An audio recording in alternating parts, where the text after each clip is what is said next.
We can rebuild him. We have the technology. Some of you may remember the 70s TV hit, The $6 Million Man. Well, I'm not quite as expensive, but I am bionic. During a heart examination, I was actually dying on the table, and the doctors took the paddles and shocked me and revived me. But just to make sure they knew what they were working with, they instigated another heart attack. I was dying again. They took the paddles and shocked me again and revived me again. Well, after the whole dying on the table thing, the doctor had my attention, and he suggested that I get a pacemaker. So now I have one of these in my chest, and yes, I am bionic. My kids thought it was great sport to follow me around the house with the TV remote to see if they could make it go off. Oh, Dad. Luckily, they're on different frequencies. But what makes matters of the heart even more serious in my home is that my wife and 5 of my children all have heart conditions, and they're not the same condition. We're a cardio researcher's dream, all in the same family.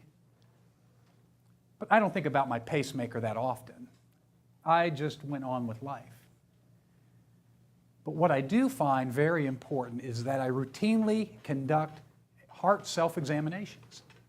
I don't mean tuning up my pacemaker. I mean searching my soul, because the heart is the conduit of so many critical emotions. Certainly love comes from the heart, but courage and confidence and passion, they also come from the heart. And there's really been times in my life where I've struggled to find the courage and the confidence to live in passion and to pursue my dreams. And frankly, that's every bit as important as the blood that courses through my veins. Because the heart is so much more than just a pump. Think of how it's sometimes used in conversation. The coach, give it all your heart, boys. The teenage girl, if he doesn't ask me out, he's going to break my heart. The king, cold heartbreak hotel. Elvis has left the building. Well, thankfully, I have help for my heartbeats, but sadly, there's not a contraption that I can implant that will give me more courage or more confidence and more passion to pursue my dreams. But I am bolstered by the examples of others who have faced challenges in their lives and risen above them with courage and with confidence and with passion. One such heart hero of mine is named Joanne. Joanne's resolve and her confidence really suggest a heart much larger than her 4'10" frame would indicate. Joanne was a happy, gentle little child, but when she was 4 years old, Joanne fell down the stairs and broke her back, and she was left paralyzed. But in 1941, there really wasn't much you could do for that. So Joanne was placed in long-term hospitals where her parents could only visit her one Sunday afternoon a month. Joanne just ached to be with her family. But I think that aching strengthened her resolve.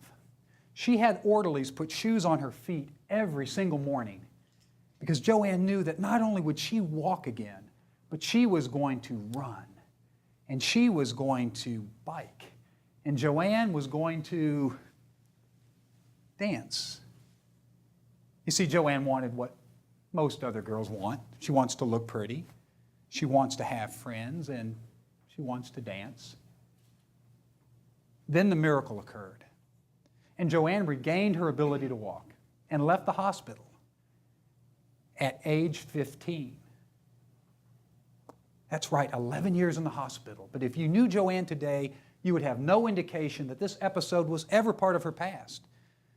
Joanne left an amazing legacy of what the heart is truly capable of, much more than just pumping blood. And if it wasn't for that legacy, I wouldn't be sharing her story with you tonight.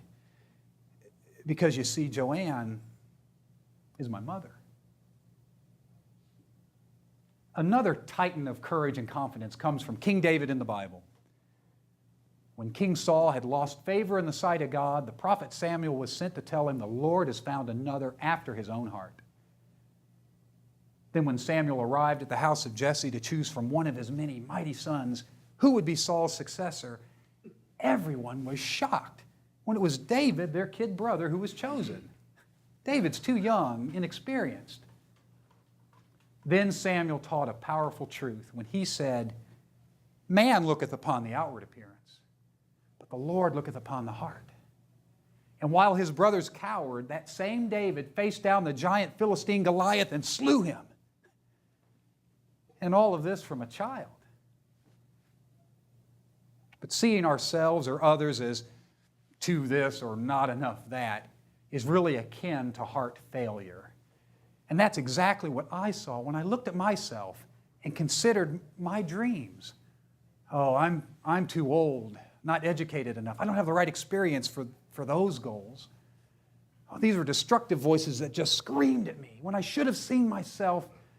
We should all see ourselves as kings and queens capable of facing our Goliaths and slaying them. I stand before you tonight as a work in progress. I've learned that passion is a journey.